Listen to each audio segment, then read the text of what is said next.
We're joined on site right now at Radio Row by Jay Glazer. You watch him man? on Fox Sports. How are you? Thanks for stopping through. Absolutely, man. How you doing? Good. Appreciate you spending a few minutes. Danny's back in our D.C. studio here. What up, man? We were just talking about the fact. So last night at the media party, some lady who's from around here brought like a van of creatures, and I held. What do you mean van of creatures? Like, well, like things like me or like animals? Well, no, like animals. Okay. And I held a big ass alligator. Okay. That was very sedated. Why'd you do that? Oh, well, that's the question. Exactly. But when she handed it to me, she's like, if he starts like going towards your head, just don't panic. Yeah. See, here's what I don't agree with you doing this. Okay.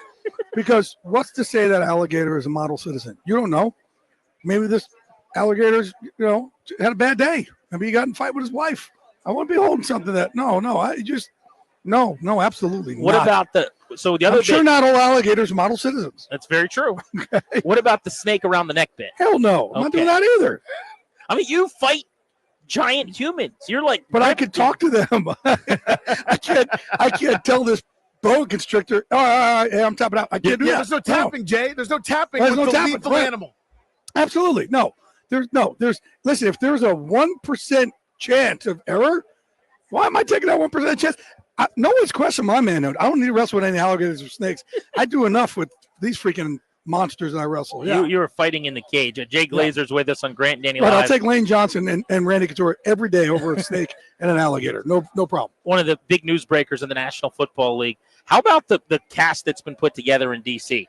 New ownership with Josh Harris taking the team over from Dan Snyder. First-year GM this year, Adam Peters, hit one home run after another. Mm-hmm. Dan Quinn with his second opportunity so far, making very good on that chance. And they got the quarterback solved for the first time in 30 years. How about what they put together at all four of those pillars? First of all, let's start with the owner, right? Everything starts with culture. And I go and I talk now even like groups of entrepreneurs. I always talk about cultures in the NFL. And when cultures, when they don't work over and over and over, a lot of times these owners don't look at it inside themselves. Obviously, Dan Snyder was a problem with culture. The Jets, Woody Johnson's a problem with that, right? Like in Cleveland, you have that also. The first time they won in Cleveland under Jimmy Haslam was the year that no one except football was allowed in the building in COVID, right? And it's hard to tell a billionaire that they're the issue. But I also saw it firsthand with Sean Payton and Mickey Loomis down here in New Orleans.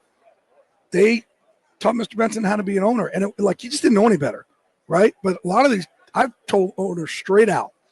I've had really stark conversations with some of these owners of, hey, man, would you trust Andy Reid or Sean McVay or Bill Belichick and decide to run your business? Like, no, Jay, it's totally different. I said, then why do you think you could make a second-round pick?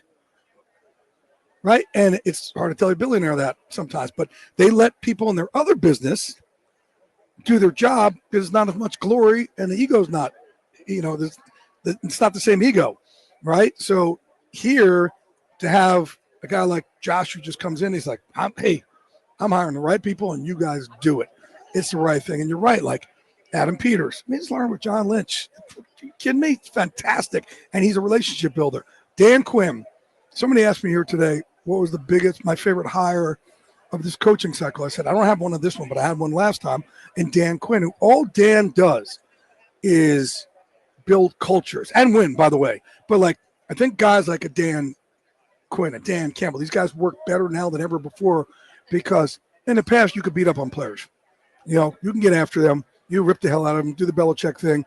But nowadays, when these guys are getting beat up 1,000 times a second on Twitter and on Instagram, on Facebook, and this and that, you can't do that to these guys anymore. There needs to be, and I talk about mental health. You kind of look at it differently and how to help these guys navigate a scarier world than ever. No one does that better in this league than Dan Quinn. Jay, how's this offseason going to go for Washington? So normally first year of a build, you improve slightly, maybe you change the culture, getting rid of some of the old guys that were part of the previous regime, et cetera. Well, they did that, and then they won 12 games and got the NFC title game. Do you think that kind of changes the eye line for this group this offseason? I think you'll have free agents go, man, I want to go play with them. I want to go in with – and here's the thing with Jayden Daniels. I remember talking to them early in the process. And I think it was right after the combine even. DQ and Peter's like, no, Jayden, this is the guy. And the reason why, they said every single person you talk to who's been around him, all they do is talk about how hard he works. And the blueprint for greatness is all the hours you put in when no one's watching.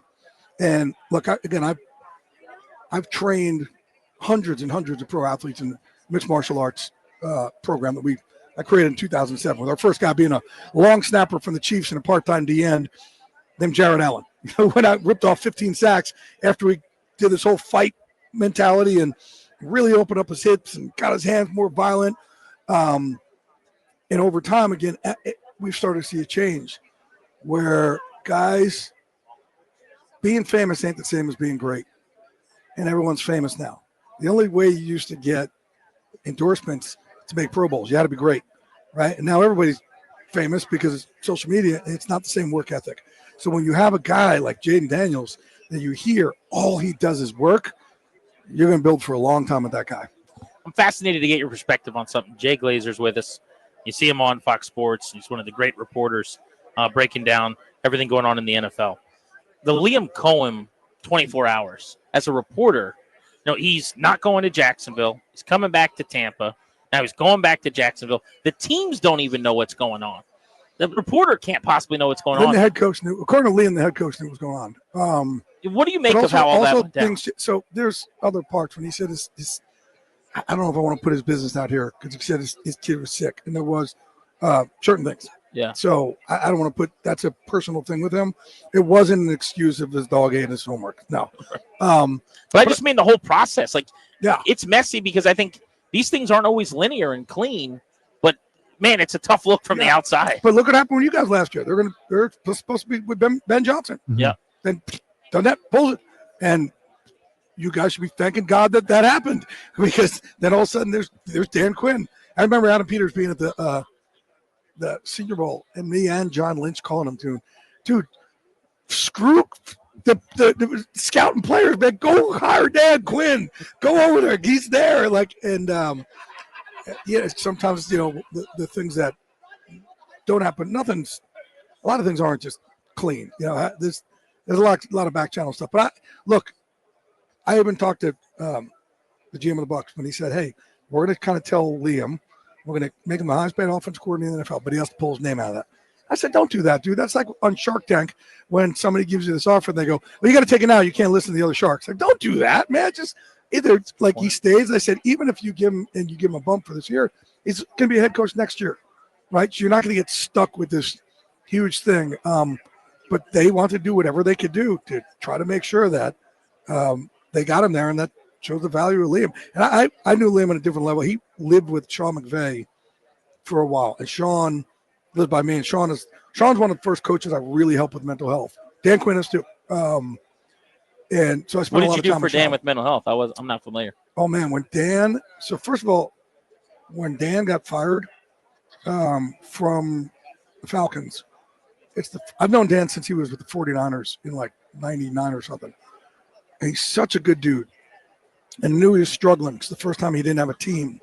I set up a Zoom with 50 people, combat vets, athletes, ex-players, all this, to be there for him, pick him up in what was his darkest time. Wow. But he also brought me in this year to talk to the entire Washington team about mental health. And, my message to these guys is, look, again, I started training these guys in mixed martial arts, and my whole thing of our unbreakable mindset was, if you are hurt or tired, you will never, ever, ever know. And we got this from my partner in this, Randy Couture, where our fighters can't take a stool in between rounds, right? Because we're not going to show it. We're not going to show it. We're not going to show it. And you need that in football and fighting. But outside that cage, outside those lines, that same mindset all us dudes are brought up with gets people like me to freaking crawl up in the corner of my room and cry in the fetal position for no reason, just because I have depression, anxiety, and bipolar and ADHD. And I fought this by myself for a long time. And I say, look, I know we're not ingrained to talk to each other about it, but you guys take mental health so reactively, where you got 15 strength coaches and trainers here for the physical part. You only have to have a therapist in the building 3 days a week, according to CBA. That's it. Where everything starts in these 6 inches between your ears, good and bad. So I said, it makes no sense. You guys probably don't think, well, there's enough therapists. There are. You got 53 sitting in this room right next to you. And think how much closer this will make you if you can lean into each other. Think of that brotherhood. That's a fight team. And again, me opening up about mental health, it's turned friends into brothers. Like I would never, and like my best friend's Michael Strahan. This dude drove me back in New York City every single day for 7 years because I had enough money back then. I was making $9,000 a year to go to New York City, Giant Stadium, back every day. I never said a word to him. When I had my meltdowns, I would pop Vicodin, take Adderall, drink. I'd rather get arrested or get in trouble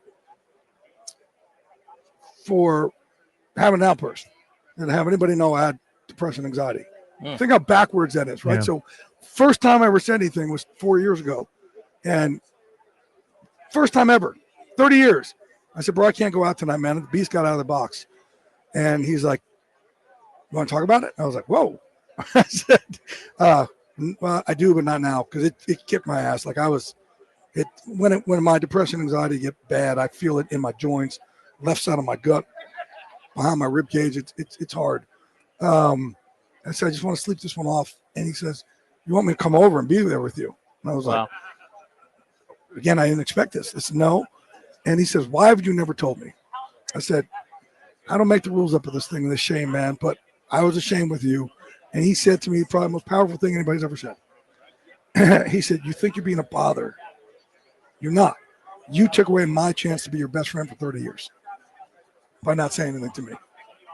Think how powerful that is. So that's why I go and tell these teams. And then also, I describe it. Like I tell these coaches, and I'm here to talk about ADHD today. Look, I was diagnosed with ADHD in 1989. And when you have ADHD, I'm sitting in something, and I was told I had a learning disability. I don't have a learning disability. I just don't learn the way you teach. I can't sit in a 3-hour lecture. No matter what you do, no matter how hard you punish me, I am not capable. And it's like you're drowning. And my only way for breath of fresh air is to fidget, is to have an outburst, is to talk, is to whatever, right? And you think I want to get grounded every week? No. And I told Washington coaches, your players, you think they want to get fined for not being able to sit in this? No. But you got to figure out a way to coach these guys and be more understanding of this. And we're talking about it now. So not every square pegs don't fit in round holes. So I'm proud to be able to carry this torch and talk about it. But think how cool this is that I'm in a room with 100 of the baddest cats on the planet. I'm sitting there crying up there. We're talking about, and I've had a lot of players text me since on that team, lean into each other. It's beautiful. Like I said, these friendships have turned into brotherhoods because I've been able to talk about it. And then by me opening up about it, I finally found something that works for my ADHD. This drug called Qelbree, which in the past I was put on stimulants. And with my level of depression, anxiety, and the bipolar, those stimulants for me made me really violent and bad and dark. And I pushed away a lot of good people in my life, unfortunately. And I have a lot of regrets on that. And to have this now, but I'm like, I will, because I talk about it so much, something else comes out, great, I'll try it, I'll do it. I could pull myself out of this, no problem. And Qelbree is the first thing. I actually take it at night, and it calms me and it focuses me, and it gives me relief from something I really never had relief from. Well, it's powerful. Jay, thank you for the insight. Thank you. Appreciate it, brother. Yeah, absolutely. Absolutely. DC, as you know, with Dan Quinn, has got a good thing going right now. Appreciate all of the info and information on his background with DQ as well.